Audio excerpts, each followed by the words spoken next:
Morning, how's everyone going? My name's DeadRon, I'm an Australian VTuber, and today I'm taking you through my build of an Australian Queenslander style house in The Sims 4. So for this build I've used the base game, holiday pack, cottage living, seasons and eco lifestyle.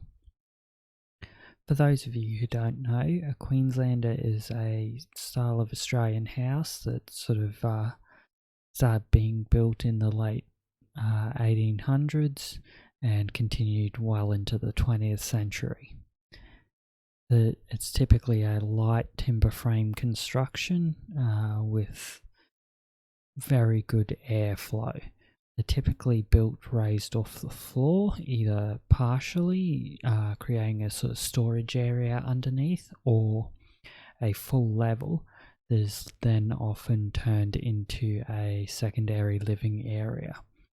So you can see here, I've done a full level underneath, which I've then enclosed a garage and later a third bedroom. This was the case with a lot of old Queenslander builds, where it was initially a quite small 2-bedroom house up top, and then later on a garage was added and possibly even additional bedrooms underneath to make use of the available space. The idea is that in your warm environments you have a strong airflow underneath the house, which then cools it. You can see I've got the timber walls all through, including internal. I have created 2 upper bedrooms plus a bathroom and an open living room, kitchen, dining room area. And then downstairs I've added an additional teenager bedroom or children's bedroom of any age to go along with the 2 upstairs.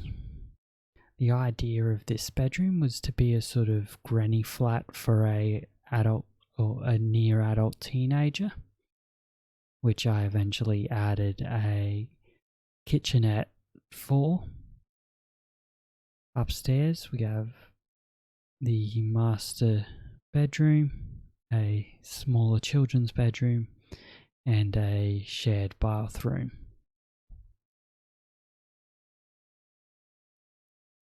So we're now entering the second day, after which I had an idea that I wanted to reduce the carport area or garage area in order to create additional open space underneath the house. As well, I had a lot of trouble with these horizontal wood facings, I guess you could call them, and ultimately they just did not work within The Sims 4 due to the placement of the pillars, resulting in them sticking out well in front of the pillar. Ultimately, this build really tested my skills. I haven't done a build like this, and it was different to a lot of the very plain houses that you often see in The Sims 4. So at this stage I'm adding a bit of clutter, adding some decorations to the yard, including a chicken coop. Backyard chickens are quite common in certain parts of Australia. I did find it frustrating that there aren't any great matches for a brick wall. I added a little play area outside. I remember often playing in this style of place as a child, like underneath the house as all the adults have a barbecue or something. And then continued to just pretty up the place with some vegetation, some clutter, and at this point I decide to add a front balcony onto the building.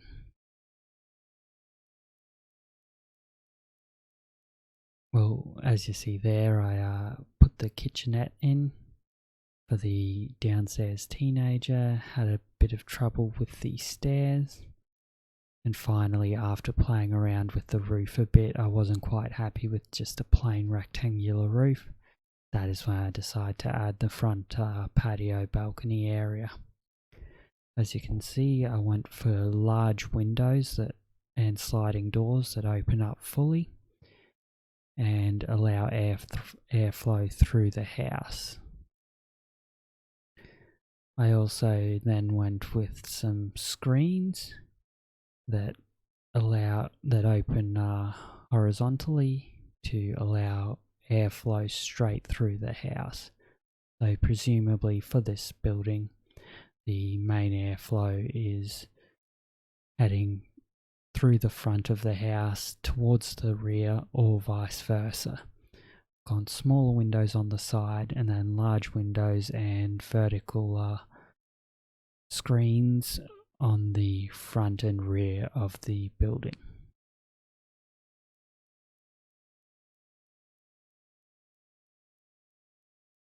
As mentioned, this house is designed to deal with the complexities of a hot environment before the advent of the air conditioner. They typically are faced to catch the breeze, send it through the main living area. So now, as we view here, this is the front of the house. You can see the nice large open spaces both on the balcony, the large sliding door and the large open area underneath the balcony. As we enter through here, there are some small plants, but this is a very dry world. I like it rather sparse vegetation, or at least desert style vegetation. In here we enter the garage with a few hobby areas, some canvases, some old sporting equipment, and a bathroom either for people doing work at the workbench in the garage, or for the secondary room or third bedroom down here.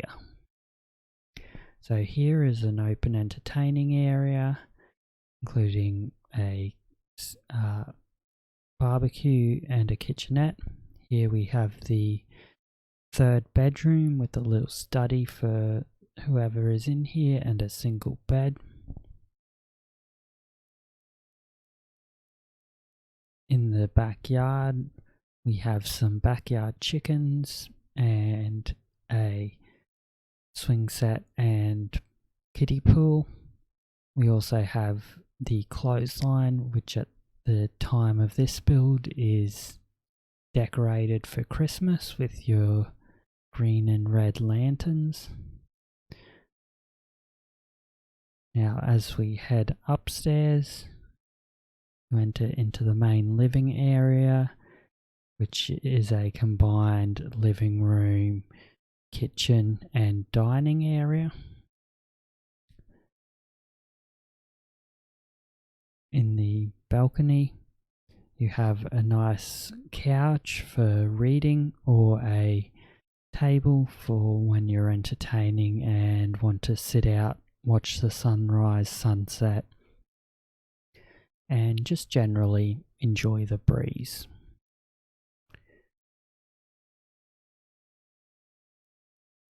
As you can see, the kitchen is fairly basic, with obviously a wine-loving couple in here. Spice rack, family photo, and a basic fridge and oven. Through here we have the second bedroom with a teenager's bed, some craft supplies, bookshelf, and a couple posters. All of this, if you choose to use this, download it from the gallery, is available to be sort of spruced up based on the personality of your Sims. Clawfoot bathtub with a shower there. And finally we have the master bedroom.